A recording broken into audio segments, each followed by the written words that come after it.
والصلاة والسلام على رسول الله صلى الله تبارك وتعالى عليه وسلم. أما بعد،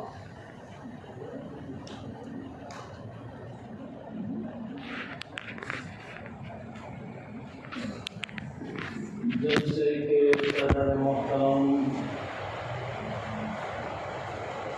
اور جمیع علماء کرام، جماعت کے صدر و اراکین و منتظرین و ممبران، بزرگان محترم، برادران اسلام،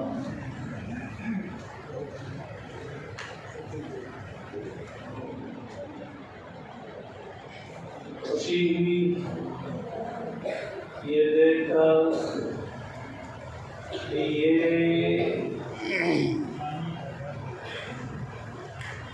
حال کی مسجد رہے گی انشاءاللہ، اور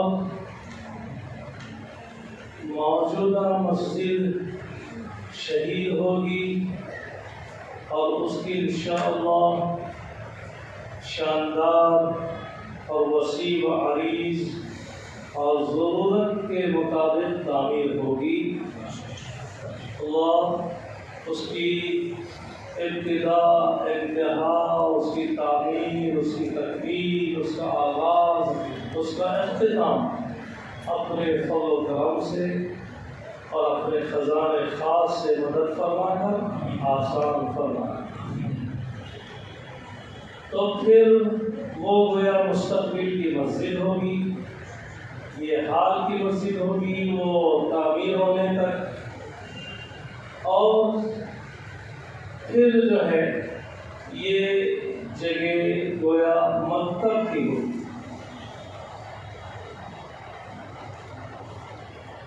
مسجدوں کی تعمیر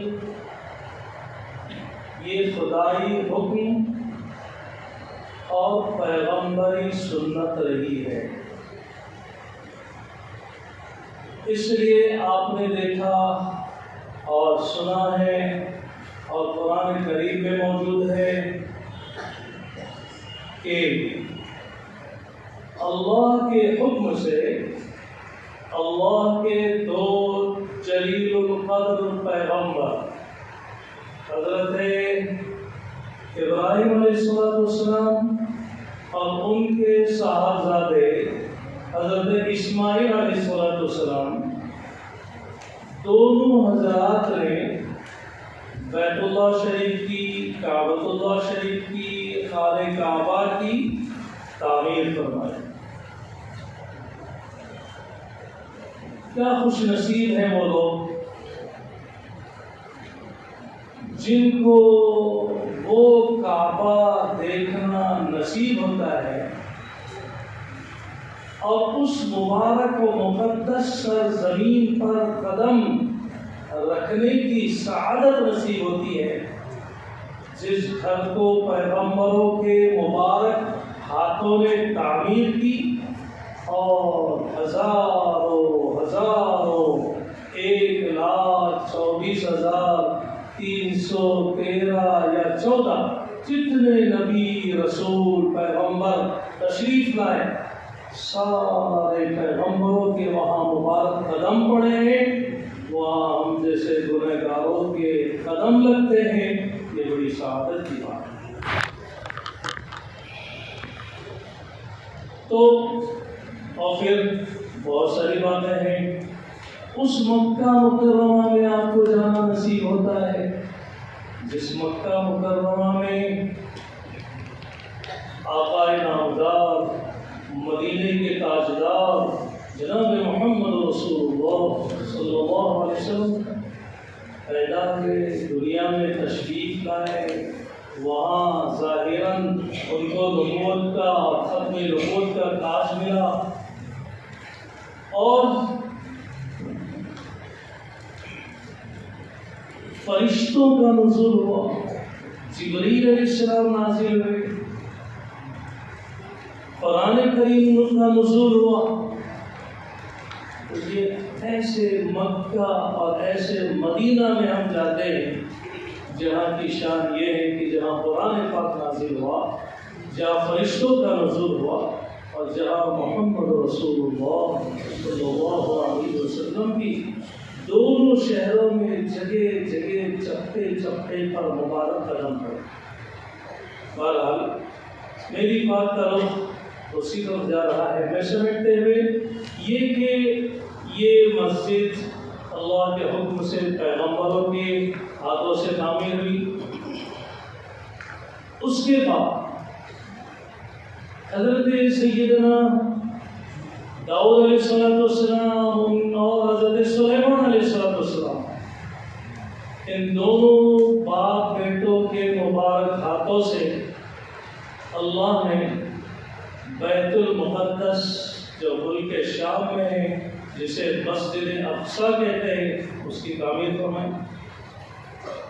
یہ اللہ کا حکم اور پیغمبری سنت رہی ہے۔ اللہ نے حکم دیا اپنے نبیوں کو اپنا گھر تعمیر کرنے کا،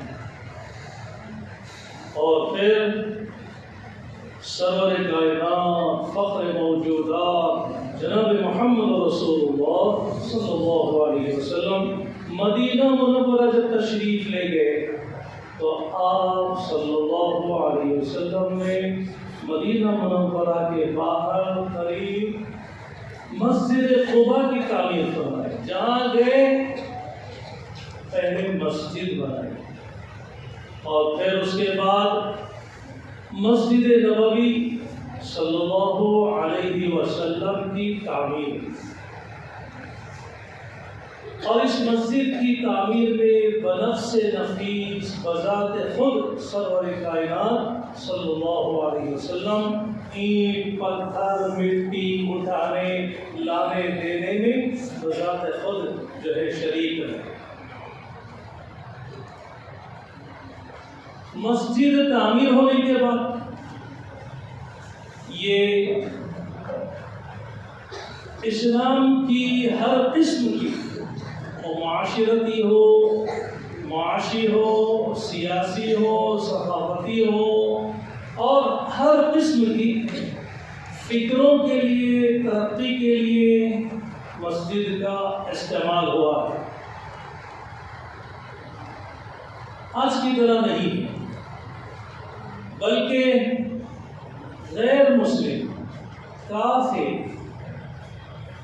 یہ مسجد میں آتے تھے، کفر و شرک کے ساتھ آتے تھے، وہ قیدی ہوتے تھے، انہیں مسجد کے ستونوں سے باندھا جاتا، وہ مسجد کا منظر، وہ نورانی اور روحانی ماحول، وہ نماز، وہ ذکر، وہ تلاوت، وہ دعا، یہ سارا روحانی ماحول دیکھ کر متاثر ہو جاتے۔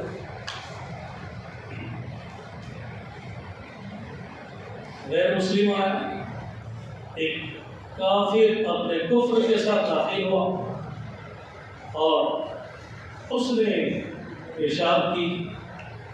صحابہ کرام رضی اللہ عنہم اجمعین دوڑے کہ اس کو پکڑے، اس کی ذرا خبر لے، یہ مسجد ہے۔ لیکن مسجد کی عظمت مسلمان کو معلوم تھی، ان کو معلوم نہیں تھی، اور وہ تو ویسے بھی غلط ارادے سے آئے تھے۔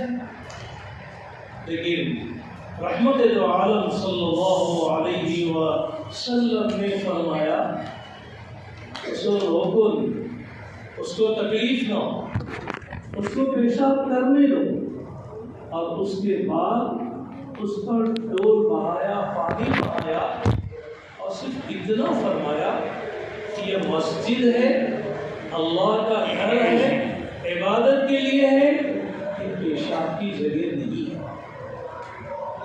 وہ چیختا چلاتا خوشی سے جھومتا ہوا اپنے قبیلے میں گیا کہ میرے ماں باپ اس ہستی پر قربان، نہ مجھے مارا نہ ڈانٹا، اور میرے اتنی بڑی غلطی اور بدتمیزی اور بے ادبی کے بعد میرے ساتھ یہ سلوک کیا۔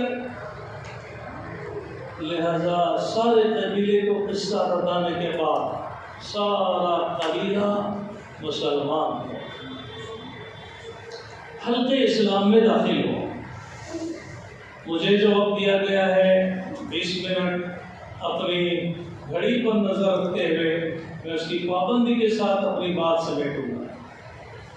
بزرگوں اور بھائیوں، یہ مسجد بھی ہے اور یہاں مکتب کا بھی افتتاح ہوا جو آپ نے ابھی سنا، اور اسلام میں یہ دونوں چیزیں ساتھ ساتھ چلی ہیں،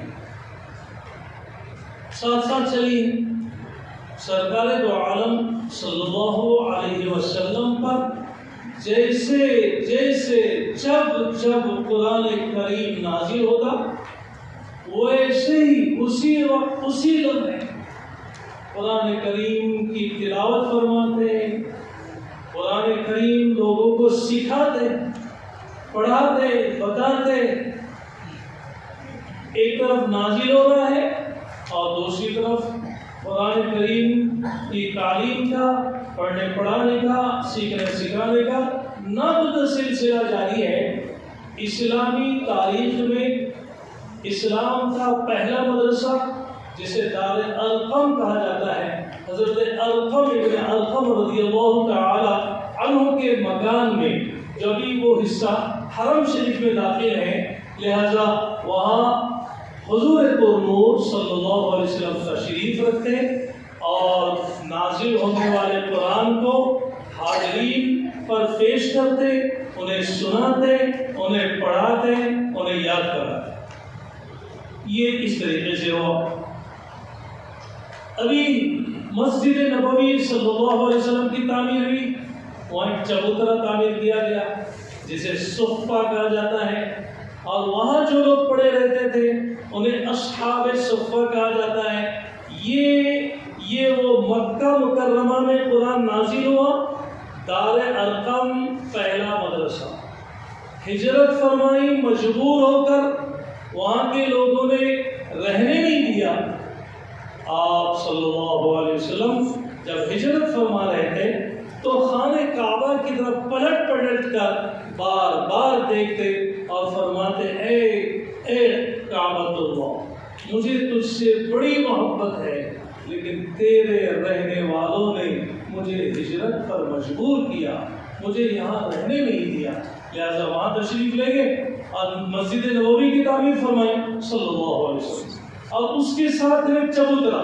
اب وہاں صحابہ کرام، یہ دوسرا جسے وہاں پڑے رہنے والوں کو جنہیں اصحاب صفہ کہا جاتا تھا، یعنی صفہ والے، چبوترے والے، اور یہ اسلامی تاریخ کا دوسرا مدرسہ تھا۔ جیسے بھی آپ نے سنا، اللہ کرے ایسا ہو اور ایسا ہی ہونا چاہیے کہ ہمارے مکاتب میں کم سے کم ہمارے بچوں کو اتنا علم، اتنی تعلیم ملنی چاہیے جتنی تعلیم ایک مسلمان کے لیے فرض ہے۔ ایک مسلمان پر جتنا علم حاصل کرنا فرض ہے، اتنا علم ہمارے مکتب میں، ہمارے مکاتب میں ملنا چاہیے۔ ہمارے آبا و اجداد تھے، پہلے سے ان کی بس میں جتنا تھا، ان کی جتنی بساط تھی اور ان کے بعد جو تھا انہوں نے وہ کام کیا۔ ہم نے جب اپنے ماحول میں، کوکر میں جب آنکھ کھولی تو دیکھا کہ ہر گاؤں میں مسجد تھی اور ہر مسجد میں ملا جی امام صاحب تھے، اور امام کے ذمہ داریوں میں سب سے پہلی ذمہ داری پورے گاؤں کے بچوں کو قرآن پڑھانا، مکتب پڑھانا تھا۔ اور اس وقت دوسری کوئی کتاب نہیں تھی جس سے وضو، غسل، پاکی، ناپاکی اور وغیرہ باقی ضروری معلومات دی جا سکے۔ تو اس زمانے میں ایک ہی کتاب تھی، ترتیب الصلاۃ، جس آدمی نے لکھی تھی اس تک جیسا پہنچا علم، امانتاً اس آدمی نے اس کو کتاب میں لکھا اور قوم میں جو اس کو پھیلایا، لوگوں میں پہنچایا، آگے بڑھا دیا۔ تو کم سے کم ہمارے بچوں کو، جیسے کہ آپ نے سنا کہ قرآن کریم ان کو صحیح پڑھنے آ جائے، اور ضروری اتنی معلومات ملے کہ مان لیجیے جیسے کہ کالج میں کہیں پڑھ رہے ہیں، اگر وہاں امام نہیں ہے تو کام نہ رکے، وہ بچہ امامت بھی کر سکے، اتنی معلومات اس کو ملنی چاہیے۔ اور اسی معلومات کے ساتھ ساتھ دوسری بات یہ کہ ہمارے یہ بچے آگے بڑھیں، خوب پڑھیں، لیکن جب وہ مان لیجیے سائنسدان بنے، ایسا افسر بن جائے یا کوئی اور وکیل بن جائے، لیکن جب وہ مائک پر آ جائے تو چونکہ دنیاوی تعلیم سے وہ آراستہ ہے، لہذا اس کو مائک پر یہ کہنے کی ضرورت نہ پڑے کہ بھائیوں میں سائنس کا طالب علم ہوں، لہذا میں سائنس پر روشنی ڈالوں گا، میں تو سائنس پر کہوں گا، مگر مجھے اسلام کی کچھ معلومات نہیں ہے، میں دین کے معاملے میں کچھ نہیں بول سکتا، جیسے آج عام طور پر ہم سنتے ہیں۔ لہذا ہمارے پڑھے لکھے بچے کو، اس جوان کو یہ معذرت کرنے کی ضرورت نہ پڑے کہ میں اسلام نہیں جانتا۔ مسلمان، نسلی مسلمان، خاندانی مسلمان، صدیوں سے اسلام اس کے خاندان میں آیا، اور وہ یہ کہے کہ میں دنیا تو جانتا ہوں، علم دنیا تو جانتا ہوں، لیکن میں وہ دین نہیں جانتا۔ یہ شرم کی بات ہے۔ یہ ماحول اور یہ اب ہمارے بچوں کے حصے میں یہ شرمناک سزا آنی نہیں چاہیے، ان کو یہ معذرت کرنے کی ضرورت نہ پڑے، اور وہ اپنی بات دین اور دنیا دونوں چیزوں کو ساتھ میں لے کر آگے بڑھا سکتے۔ اسی کے ساتھ بزرگ اور بھائی، جیسے کہ میں نے کہا پہلے اس مسجد سے ہر چیز چلتی تھی، ہر شعبے کو اسی مسجد میں تازہ اور زندہ کیا جاتا تھا، ہر شعبے کو اسی مسجد سے اور اس مسجد کے ماحول اور فکروں اور اعمال سے پانی ملتا تھا۔ تو وہی ہونا چاہیے۔ آج کا دور جتنا نازک ہے، ابھی جو کیس کورٹ میں چل رہا ہے، کورٹ میں جیسے آپ کو معلوم ہے، تو اب ہمیں وقت سے پہلے بیدار ہونا چاہیے۔ سارے مواقع، کچھ چیزوں پر ہمیں چپک کر بیٹھنا نہیں چاہیے، ہمیں تبدیلی کا قائل ہونا چاہیے، جائز، ضروری، صحیح تبدیلی کا قائل ہونا چاہیے، اور اس ضروری تبدیلی کے لیے وقت سے پہلے ہمیں مائل ہونا چاہیے۔ ہمارے اسلاف بڑے دور اندیش لوگ تھے، اور وہ صحیح و ضروری تبدیلی کے قائل تھے، لہذا ایسا نہ ہو کہ سارے مواقع ہاتھ سے نکل جائیں اور پھر ان چیزوں کو ہمیں اپنانا پڑے، اور پھر یہ بولنا پڑے کہ ہاں اتا یہاں کام کیلا پائے، یہ ابھی ہم کو کرنا چاہیے۔ ہماری عادت ہے ہم ان چیزوں کو اس وقت کرتے ہیں جب دنیا قیامت کی چال چل چکی ہوتی ہے، مواقع سارے ہاتھ سے ہم کھو چکے ہوتے ہیں۔ لہذا میری گزارش یہ کہ آج جس قسم کے حالات ہیں، اور جو غلطیاں اور غلط فہمیاں اور اسلام اور مسلمانوں کے بارے میں جو نفرتیں جو پھیلائی جا رہی ہیں، ضروری ہے کہ ہمارے پاس مہینے میں کوئی ایک دن ہو، کوئی ہم وقت مقرر کریں کہ ہم سب کو دعوت دیں، آئیے ہمارے اذان سنیے، ہماری نماز دیکھیے، اور آنے والوں کے لیے ہندی میں، مراٹھی میں، انگریزی میں قرآن کریم، ترجمے کے ساتھ اور ایسی مؤثر قسم کی کتابیں رکھی جائیں۔ اذان پر جو اعتراض ہمیں معلوم ہو جائے کہ اذان کیا ہے، اذان کا مطلب اگر اقوام عالم کو معلوم ہو جائے تو کوئی اس کی مخالفت نہیں کرے گا۔ ان کی زبان میں ان کو سمجھائیے، بتائیے کہ اذان کیا ہے۔ اذان دینے والا یہ بول رہا ہے کہ اللہ بڑا ہے، مالک ایشور بڑا ہے، خدا بڑا ہے، لارڈ گاڈ بڑا ہے، وہی بڑا ہے، اور آگے وہی عبادت کے قابل ہے۔ اور اس نے جیسے دنیا میں، اور ہر مذہب اس بات کو مانتا ہے کہ کچھ پیغمبر آئے جو ایشور کا پیغام انسانوں کے پاس لے کر آئے، لہذا اسی نے سب سے بڑا پیغمبر بھیجا، سارے پیغمبروں کا پیغمبر بھیجا، آخری پیغمبر بھیجا، اور یہ ساری عظامی چیزیں ہیں۔ اسی لیے ہم گواہی دیتے ہیں کہ وہ آخری نبی ہے، وہ پیغمبر ہے، پیغمبروں کے پیغمبر ہے، سب سے بڑے نبی ہے۔ آؤ اے لوگوں، عبادت کے لیے آؤ، وہی عبادت کے لائق ہے، وہی پوجا عبادت کرو، مانگو، دعا کرو، اس کی کتاب پڑھو، اور دنیا اور آخرت کی، دین دنیا کی ہر قسم کی اگر آپ کو کامیابی چاہیے تو یہاں آئیے، یہاں آئیے۔ یہ اذان ہے، اذان میں اس کے سوا کچھ اور نہیں ہے۔ لوگوں کو بلانا پڑے گا، بتانا پڑے گا۔ بزرگوں، ابھی ہم جو ہے قرب قیامت پہ چل رہے ہیں، یعنی ہم قیامت کے قریب پہنچ چکے ہیں، ہم قیامت کے قریب پہنچ چکے ہیں۔ اس کے باوجود ہمارا دائرہ کار اور ہماری محنت جو ہے صرف صدیاں گزر گئی، یا ایھا الذین آمنوا میں ہماری محنت چل رہی ہے، اور ہم ابھی سدھرنے کا نام نہیں لے رہے ہیں۔ صدیاں بیت گئی، ہم آج بھی سدھرنے کا نام نہیں لے رہے ہیں۔ ہمارے لیے صرف یا ایھا الذین آمنوا کے دائرے میں ہماری محنت ہو رہی ہے۔ وہ محنت ضروری بھی ہے اور ہماری مجبوری بھی ہے، لیکن اے لوگو، یا ایھا الناس اعبدوا، یا ایھا الناس اتقوا، اے انسانوں، اے ساری دنیا کے انسانوں، اے مشرق و مغرب میں رہنے والوں، اے شمال و جنوب میں رہنے والوں، بلا تفریق قوم و ملت، اے انسانوں، اپنے مالک کی عبادت کرو، اپنے مالک کو پہچانو۔ تم سب کا مالک ایک ہے اور ایک ہے اور ایک ہی ہے، اور وہ عبادت کے لائق ہے، اور وہ تمہیں حکم دے رہا ہے، یا ایھا الناس اعبدوا، اے لوگو اپنے رب کی عبادت کرو، جس نے تم کو پیدا کیا، تم سے پہلے لوگوں کو پیدا کیا، جس نے تمہارے لیے زمین کا فرش بچھایا، آسمان کی چھت بنائی، تمہارے لیے اس نے بارش برسائی، اس نے تمہارے پھل اور میوے پیدا کیے۔ کون ہے یہ سب کرنے والا؟ کون ہے یہ سب کرنے والا؟ نہیں ہے، نہیں ہے، اور اگر نہیں ہے تو پھر آؤ اس کی چوکھٹ پر آؤ۔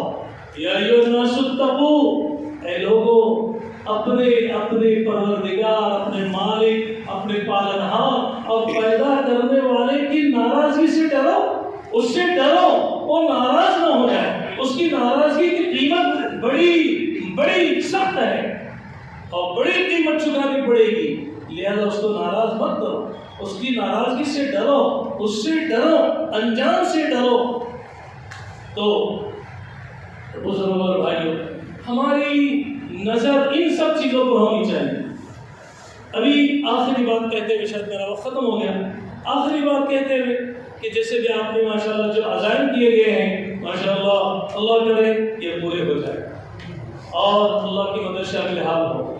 بزرگوں، ہم نے کوکن کا سروے کیا، ہمارے مدرسے ہیں، ہمارے اسکول ہیں، آپ کو یہ معلوم ہونا چاہیے کہ مدرسوں میں 100% بچے جو ہمارے اسکولوں میں پڑھ رہے ہیں، پورے 100% بچے کوکن کے ہیں۔ ان کا اگر شمار کیا جائے تو 100% میں سے صرف 2% بچے مدرسوں میں آ رہے ہیں، 2% بچے، اس میں 1.5% بچے ذہین اور صاحب حیثیت لوگوں کے، مالدار لوگوں کے، جو بڑے شوق اور یقین کے ساتھ مدرسے میں بچوں کو بھیج رہے ہیں، اور باقی 1.5% بچے وہ ہیں کہ مری مرغی اللہ کے نام پر جو کہیں نہیں چلتا اس کو ڈالو مدرسے میں، اکھا گاوالا موم سدولان سبھی بیزار جگی، اس کو ڈالو مدرسے میں۔ 98% بچے اسکول میں جا رہے ہیں، اور لوگ یہ کہتے ہیں کہ بچے عالم حافظ بن کر کیا کریں گے، کیا کھائیں گے۔ سوال یہ کہ چلو ٹھیک ہے، اتنے بچے عالم حافظ بن رہے ہیں، آپ کے پاس 98% بچے ہیں، اس کے باوجود ہمارے بچے دنیاوی اعتبار سے اعلیٰ تعلیم حاصل کیوں نہیں کر رہے ہیں؟ ہمارے پاس ہمارے اپنے اچھے وکیل کیوں نہیں، ہمارے سائنسداں کیوں نہیں؟ اچھا، اور وہ بھی خریدی ہوئی ڈگریاں نہیں چاہیے، محنت والی چاہیے، صلاحیت والی چاہیے، ذہانت والی چاہیے، اپنے بل پر نمبرات حاصل کی ہوئی ڈگریاں چاہیے۔ کوکن میں ایک بھی بیرسٹر نہیں ہے، دو چار بیرسٹر انکلے صاحب تھے، پڑھ رہے تھے، اور ایک دو دن تھے، ختم ہو گئے تھے۔ اب یہ بیرسٹر بنانے کا کسی کو خواب بھی نہیں ہے. کیا بیرسٹر نیچے سے اگا تھا؟ کیا آسمان سے ٹپکا تھا؟ تو آخر کیا بات ہے 98% بچے ہمارے پاس ہونے کے باوجود، ہمارے اسکول، ہائی اسکول، کالج اور یونیورسٹیوں کے پاس ہونے کے باوجود جو ہے ہمارے بچے اعلیٰ تعلیم حاصل کیوں نہیں کر رہے؟ اب یہ ضروری ہے، جیسے اس مکتب کی فکر ہوئی کہ یہاں بھی بچہ دینی تعلیم میں مہارت پیدا کرے، ایک فرض اور ضروری حد تک تعلیم حاصل کرے، اور اس لیے گویا دونوں تعلیم کا سنگم ہونا چاہیے. دونوں تعلیم کا سنگم ہونا چاہیے. دونوں تعلیم میں ہمارے بچے ماہر ہونا چاہیے اور ان کے اندر یہ قابلیت پیدا ہونی چاہیے. لہذا ہماری جو ہے مسجدیں جو ہیں، ان مسجدوں کو سب کے لیے کھولا جائے، ان کو دکھایا جائے، اذان سنائی جائے، نماز کا ماحول دکھایا جائے، نماز کا منظر دکھایا جائے، مسجدیں دکھائی جائے، اندر لایا جائے. اس کے ادب آداب کی جو پابندیاں ہیں غسل کر کے آنا چاہیے اور دیگر چیزیں یہ ہمارے لیے ہیں. اس نے تو ابھی تو اسلام کو سمجھا ہی نہیں ہے، تو وہ اس کی ساری پابندیوں کو کیا جائے. اس لیے ضرورت ہے اس بات کی کہ ہم اپنے مساجد کے معاملے میں، اس کے ماحول کے معاملے میں اسلامی تاریخ پر نظر رکھیں کہ اسلامی تاریخ میں ہماری مسجدیں کن کن چیزوں کے لیے استعمال ہوتی تھی. غیر مسلموں کو جو ہے قید کیا گیا، اب وہ فدیہ نہ دے سکے، لہذا فدیے میں نبی پاک علیہ السلام نے یہ قید پایا، یہ حکم دیا کہ وہ ہمارے بچوں کو پڑھائے، یہ ان کا فدیہ ہے، وہ آزاد ہے. کہاں پڑھایا تھا انہوں نے؟ ہمارے مسجد میں پڑھایا. خیر، یہ چند باتیں آپ کے سامنے میں نے پیش کی. اللہ تبارک و تعالی ہم سب کو عمل کی توفیق دے، اس ہونے والے مکتب کو ترقی عطا فرمائے، اور اس مسجد کی جو مسجد ہے وہ نئی مسجد جو تعمیر ہوئی ہے اسے آباد فرمائے، اور دوسری مسجد پرانی مسجد جو اب زیر تعمیر ہونے والی ہے اس کی بھی جو ہے تکمیل کے سارے اسباب پیدا فرما دے.